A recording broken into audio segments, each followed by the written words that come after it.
On va prendre le point de vue de Dokira.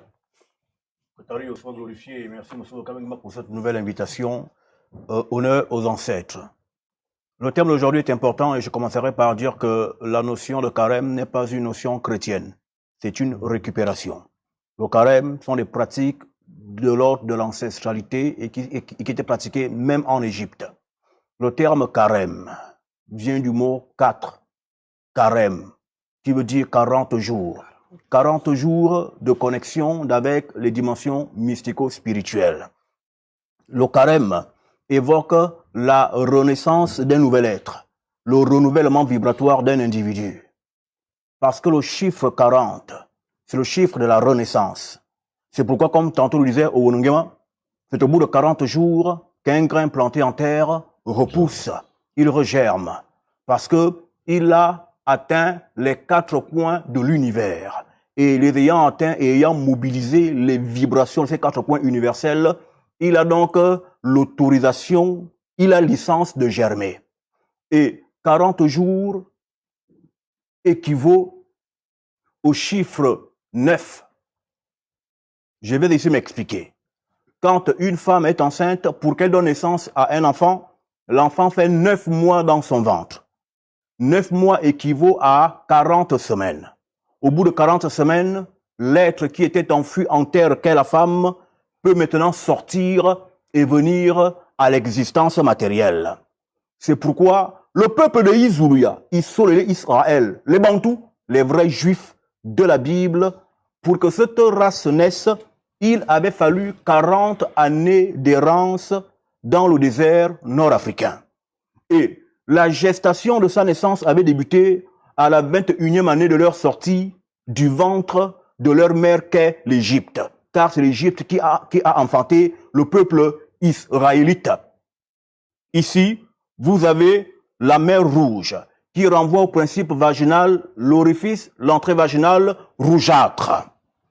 Exactement lorsque vous éjaculez dans votre femme au Sio Kabongema, votre éjaculation, ce sont les Hébreux là qui traversent la mer Rouge, entre deux blocs, d'accord, entre les deux blocs d'eau que sont les lèvres vaginales qui constituent les blocs des os. Votre phallus, monsieur Kabongema, représente le bâton de Moïse, qui justement libère la semence, et lorsque cette semence est libérée, elle va à la terre promise. La terre promise ici, c'est l'ovule. Une fois fécondé, l'être est déjà en gestation, en construction. Et lorsque la 40e année est aboutie, et donc le 9e mois, la nouvelle race naît et vient à l'existence. Lorsque donc le peuple Izuria, Israël, avait atteint 21 ans dans le désert, là il y a eu naissance de la nouvelle race, car c'est à partir du chiffre 3, du 21, que la nouvelle humanité se met en gestation. D'où ceux qui entrèrent en terre Canaan, en Afrique subsaharienne, étaient âgés de 0 à 19 ans. Vous faites 40 moins 19, vous obtenez 21. C'est là la gestation d'un nouvel être qui vient à manifestation. Alors, l'abstinence, maintenant. Vous voulez encore plus? Allez-y, mais n'oubliez pas de nous expliquer, selon vous, ce que c'est. Alors, lorsque donc vous vaquez à ce qu'on appelle l'abstinence, car c'est de ce dont vous voulez que je parle, vous êtes ici en train de priver un lieu, une dimension de vous, à savoir la dimension non vibrante. Parce que la dimension matérielle, la chair, c'est la dimension de l'être qui ne vibre pas. C'est la dimension du chaos. Et c'est la dimension du plaisir et du goût. Et c'est la dimension que l'être, l'esprit en l'homme, qui possède une dimension réflexive qu'on appelle l'âme, se doit de contrôler. Quand on dit à Moto, l'homme primordial, qui doit dominer la terre, c'est parce qu'il devait s'élever et contrôler sa dimension matérielle. Et la dimension matérielle est incarnée par qui? Par la femme. Il faut que l'homme dompte la femme de manière à l'éduquer, parce que la femme est un être naturellement chaotique. C'est pourquoi, là où se retrouvent les femmes, sous peu de temps après, vous entendrez du Congo-Ça, toujours des critiques, des murmures, parce que la femme est un être par nature chaotique.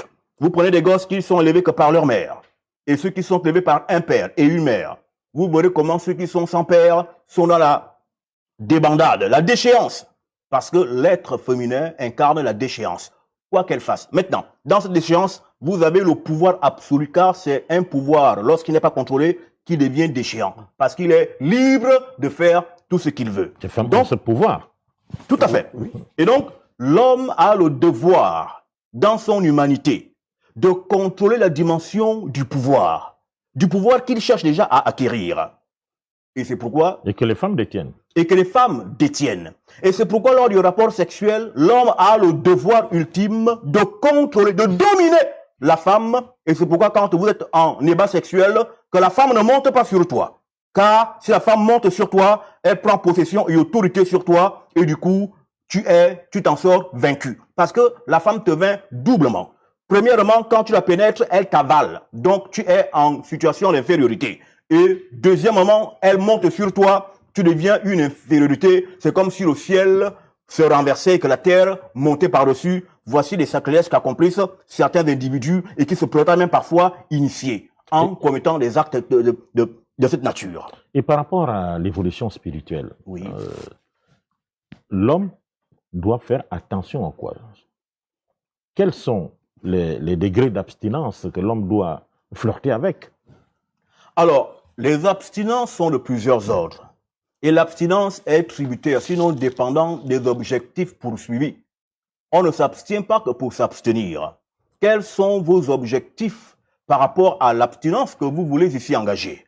Quand nous prenons le cas de Melia, Marie, qui était de grade mystique vierge. Et c'est pourquoi chez les catholiques, cette femme qui a fait des gosses garde le statut de vierge. Comment peut-on être vierge alors qu'on a été mère? C'est parce que c'est un grade mystique. Le grade justement de ceux qui ont connu l'abstinence et qui ont atteint le niveau mystico-spirituel le plus élevé chez les femmes, qui est le corollaire de la dimension de maçon, que les occidentaux ont récupéré sur le vocable de franc-maçon. La franc-maçonnerie n'est pas une école, c'est un niveau d'élévation mystique, dans notre tradition.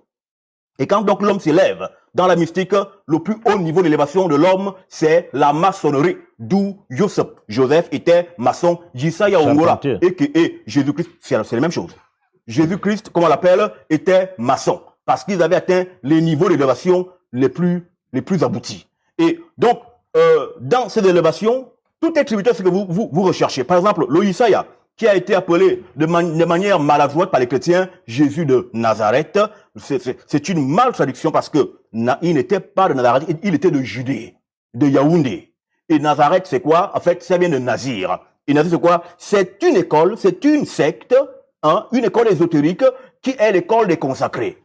De ceux, justement, qui s'abstiennent de sexe pour concentrer leur énergie sexuelle. Parce que lorsque vous vous abstenez de sexe, vous mobilisez le champ vibratoire du centre de votre être qui se retrouve ici au niveau du nombril. Et donc, votre énergie sexuelle se trouve concentrée et peut vous servir à d'autres élévations et à d'autres mondes. Je finis en disant que il y a deux sortes de Pâques. Il y a la Pâque biblique, la Pâque juive, c'est-à-dire des vrais juifs de la Bible, les Bantous.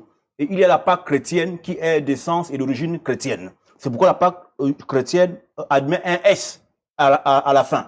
Cette Pâque païenne, donc avec un S, est d'origine cananite parce que c'était la célébration de la divinité du sexe qu'on appelle Astarté. Et c'est pourquoi, dans la chrétienté, ils ajoutent des œufs et ils mettent le lapin, qui est le symbole de l'hyperactivité sexuelle. C'est donc une Pâque qui renvoie aux abominations sexuelles, à la luxure absolue, comme la Saint-Valentin. Et la Pâque sans S. La Pâque sans S symbolise la naissance d'un nouveau peuple.